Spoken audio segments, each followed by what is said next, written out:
2-inch hole in here where the PVC is. The concrete went around it when it was poured, so I need to drive the white PVC out and put gray in there that's 2-inch diameter.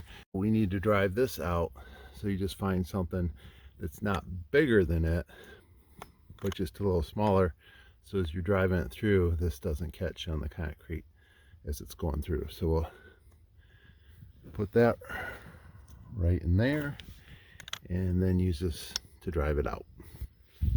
Well, we've driven this out from the outside in, and it's got this little coupler on it. We'll put a gray one on it with thread, so the fuse box will sit right over the top of that.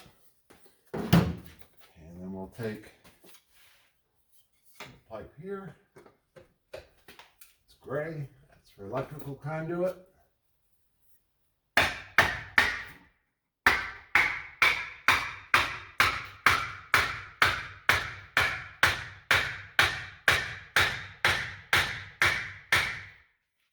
Get the right length, we'll just cut it off and then put the coupler in there. Get this attached to the PVC back in there. We'll put the breaker box over it and then put this nut on it, and then this will go on, and as wires come through, it'll protect the insulation on the wires from rubbing through it. Sometimes this edge is a little sharp. I always try to round it off anyways, but these plastic nuts really help too to keep the insulation from being damaged. We got these wires taped together. We're going to pull all 4 through this 2-inch gray PVC. Took this wire and connected it to one, had it sticking out a little further so these wires don't catch on the lips of the conduit as it goes through. That's why the plastic jar has a rounded edge with the 3 bigger wires inside of it, and I used the smaller diameter wire to be the lead wire to pull this straight and pull this over the lips of the PVC and the bumps in the conduit as it goes through. Come through the trench and into the house. I got this wire strung from those 2x4s all the way over to the wire, so I can keep tension on that to help pull it, because you don't want to pull it too much or not enough. And then in the center here, I've got a copper wire that goes around this concrete block, and that's keeping my pressure on. So I can adjust the amount of pressure by if I add another block. But right now, I just have it hung there with the copper wire, and it's going around the block and hooked in there. And then when I go outside, I can push the wire as the weight of the concrete block is pulling on the wire. I took this chain here and made one of these. I hammered it. They're oval, and I hammered it around so it would slide over the 2-aught wire. Got it slid over there. Got it wedged sideways and put the vice grip in there so it won't slide off.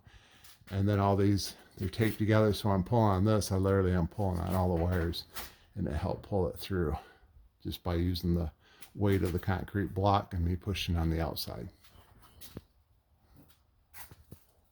I'm not an electrician, but I've done a fair amount of wiring over the years on different things. I recommend that you don't even do this if you don't know what you're doing. Hire a professional, somebody that knows what they're doing. This is just what I'm doing for my house. I've ran these wires in here, but I made sure before I touch anything that there's absolutely no power. I've got a voltmeter, so I test all the wires, make sure I don't have any power. I do not like working with live wires. So I ran these wires in here. I got 3 4-aughts in here and a 2-aught for the ground. This one was a little bit harder. I made sure I put this in first because it needs to move up and down so it can go up high enough, go back, and then drop in the hole, and then you tighten the set screw in there. And all these wires, like this one here, it's got antioxidant compound on it just to keep any corrosion from happening. It keeps your contacts a lot better. Make sure that they're going to be nice and clean and you get good voltage through them and no shorts. And these over here, this one I have to lift up like the others, go back, and then drop it back down in the hole. And that's why I've got the bends in them. I put all these wires as close together as I could, so when other wires come through the top to go down through here, I've got room to get around them. So I just chose to put my wires really close together. I push them back really hard.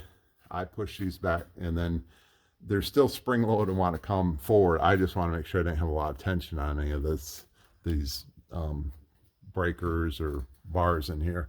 And then I had to make sure that I had enough clearance to put this little protective cap on there so it wouldn't actually hit the wire back here. So it's got a little knockout in there for it to go around.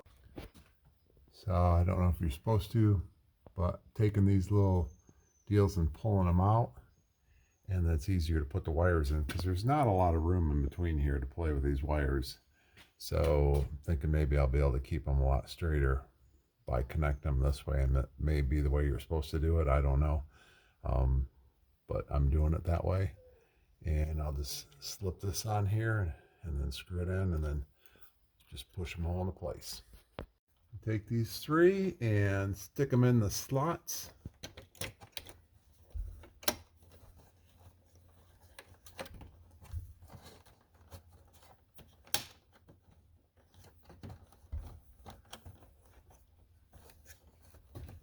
Just push them in place.